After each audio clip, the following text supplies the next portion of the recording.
ಬಳ್ಳಾರಿ ಜಿಲ್ಲೆ ಕಂಪ್ಲಿ ತಾಲೂಕು ಕನ್ನಡ ಸಾಹಿತ್ಯ ಪರಿಷತ್ತು ತಾಲೂಕಾ ಘಟಕ ಕಂಪ್ಲಿ ವತಿಯಿಂದ ಲೇಖಕ ಬಂಗಿ ದೊಡ್ಡ ಮಂಜುನಾಥ ಇವರ ಸಾಮಾಜಿಕ ಜೋಡಿ ಕಾದಂಬರಿ ಬೆಂಕಿಯ ಶೀತ ಹಾಗೂ ಶೀತದ ಕಾವು ಲೋಕಾರ್ಪಣೆ ಕಾರ್ಯಕ್ರಮ ಕಂಪ್ಲಿ ಶ್ರೀಪೇಟೆ ಬಸವೇಶ್ವರ ದೇವಸ್ಥಾನ ಸಭಾಂಗಣದಲ್ಲಿ ಆಯೋಜಿಸಲಾಗಿತ್ತು. ಈ ಕಾರ್ಯಕ್ರಮಕ್ಕೆ ಅಧ್ಯಕ್ಷತೆಯನ್ನ ಡಾಕ್ಟರ್ ನಿಷ್ಠೆ ರುದ್ರಪ್ಪ, ಅಖಂಡ ಬಳ್ಳಾರಿ ಜಿಲ್ಲಾ ಅಧ್ಯಕ್ಷರು, ಕನ್ನಡ ಸಾಹಿತ್ಯ ಪರಿಷತ್ ಮತ್ತು ಉದ್ಘಾಟಕರಾಗಿ ಎನ್ ವೀರಭದ್ರಗೌಡ, ಕರ್ನಾಟಕ ಕಾರ್ಯನಿರತ ಪತ್ರಕರ್ತರ ಸಂಘ ಬಳ್ಳಾರಿ, ಕ್ರಮ ಹೇಮಯ್ಯ ಸ್ವಾಮಿ, ಕನ್ನಡ ಹಿತರಕ್ಷಕ ಸಂಘ ಗೌರವಾಧ್ಯಕ್ಷರು, ಕೃತಿ ವಿಮರ್ಶೆಯನ್ನ ಡಾಕ್ಟರ್ ಮಮತಾಜ್ ಬೇಗಂ ಸಹ ಪ್ರಾಧ್ಯಾಪಕರು, ಎಸ್ಕೆಎನ್ಜಿ ಸರ್ಕಾರಿ ಪ್ರಥಮ ದರ್ಜೆ ಕಾಲೇಜು ಗಂಗಾವತಿ ದೀಪ ಬೆಳಗಿಸುವ ಮೂಲಕ ಕಾರ್ಯಕ್ರಮ ಚಾಲನೆ ಕೊಟ್ಟಿತು.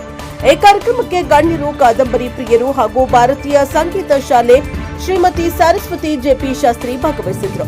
ಕೃಷ್ಣ ಎಸ್ ಪುಳ, ಕೊನ್ನೇರು ಶ್ರೀರಾಮಕೃಷ್ಣ ಷಣ್ಮುಖಪ್ಪ ಚಿತ್ರಗಾರ, ಶ್ರೀಪೇಟೆ ಬಸವೇಶ್ವರ ದೇವಸ್ಥಾನ ಅಧ್ಯಕ್ಷ ಡಿ ವೀರಪ್ಪಪ್ಪ, ವರಲಕ್ಷ್ಮಿ ಬ್ಯಾಂಕ್ ಸಣ್ಣ ಗವಿಸಿದ್ದಪ್ಪ, ಅಕ್ಕನ ಬಳಗದ ಶ್ರೀಮತಿ ಪುಷ್ಪಾವತಿ, ಅಂಬಿಗರ ಮಂಜುನಾಥ, ಎಸ್ವಿ ಬಸವರಾಜ್, ಎಲಿಗಾರ ವೆಂಕಟರೆಡ್ಡಿ, ಹಾದಿಮನಿ ಕಾಳಿಂಗವರ್ಧನ, ಅಶೋಕ ಕುಕನೂರು, ಎಸ್ ಶ್ಯಾಮಸುಂದರ್ ರಾವ್, ಯುಎಂ ವಿದ್ಯಾಶಂಕರ, ಬಡಿಗೇರ ಜಿಲಾನ್ ಸಾಬ್ ಸೇರಿ ಪದಾಧಿಕಾರಿಗಳು ಪಾಲ್ಗೊಂಡಿದ್ದರು. ಶಿಕ್ಷಕ ಜೀರು ಮಲ್ಲಿಕಾರ್ಜುನ ಎಲ್ಲರೂ ಭಾಗವಹಿಸಿ ಕಾರ್ಯಕ್ರಮ ಯಶಸ್ವಿಗೊಳಿಸಿದ್ರು. ಬ್ಯೂರೋ ರಿಪೋರ್ಟ್ ಸಚ್ಚಿದಾನಂದ ಹಿರೇಮಠ, ಎನ್ಕೆಎಸ್ ಟಿವಿ4 ಕಂಪ್ಲಿ.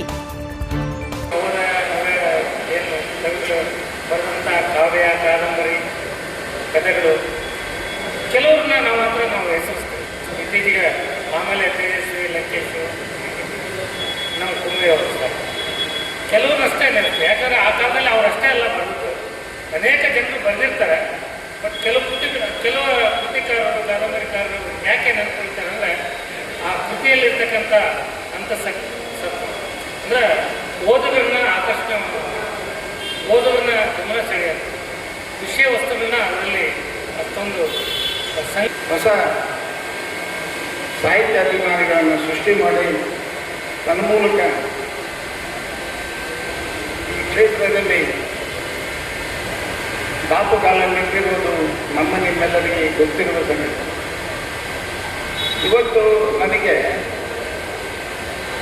ಬಹಳ ಶೋಭಿಗ ಮತ್ತು ಆಶ್ಚರ್ಯ ಅನ್ನಿಸ್ತದೆ.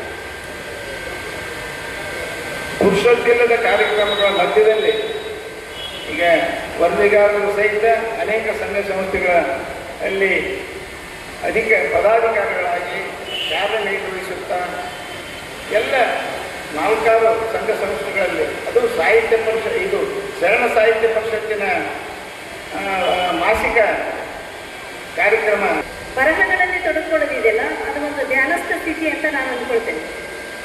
ಆ ಹಿನ್ನೆಲೆಯಲ್ಲಿ ಮಂಜುನಾಥ್ ಸರ್ ಅವರು ಈ ಸೃಜನ ಮತ್ತು ಸೃಜನೇತರವನ್ನು ಬಹಳ ಸಮತೋಲನವಾಗಿ ಕಾಪಾಡಿಕೊಂಡು ಬಂದಂಥದ್ದು. ಯಾಕೆ ಅಂದರೆ ಅವರಲ್ಲಿ ಇರ್ತಕ್ಕಂಥ ಒಂದು ಮಾನವೀಯ ಗುಣಗಳ ಹಿನ್ನೆಲೆಯಲ್ಲಿ ಮತ್ತು ಮನುಷ್ಯ ಸಂಬಂಧಗಳನ್ನು ಬೆಸೆಯುವಂತಹ ಒಂದು ಸೌಹಾರ್ದದ ಸಂಬಂಧ.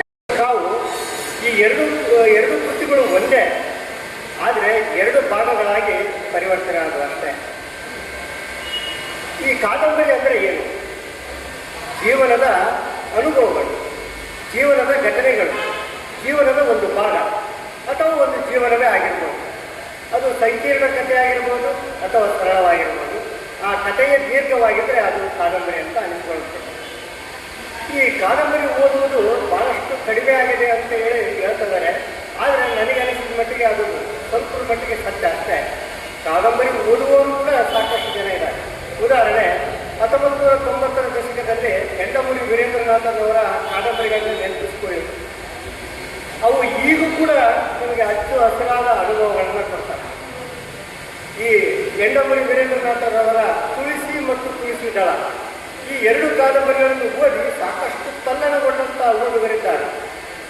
ಕಾದಂಬರಿಗಳಂಥದ್ದು ಅಂದರೆ ಮನಸ್ಸು ಅನೇಕ ವಿಷಯಗಳಲ್ಲಿ ನಾವು ಸಾಂಸಾರಿಕ ಜೀವನ ನಡೆಸುವ ಸಂದರ್ಭದಲ್ಲಿ ಅನೇಕ ಕಷ್ಟಗಳು, ನಷ್ಟಗಳು ಬಂದಂಥ ಸಂದರ್ಭದಲ್ಲಿ ಬೆಂಕಿಯ ಮೇಲೆ ಕುಳಿತಂತೆ ನಮಗೆ ಭಾಸ ಆಗುತ್ತೆ.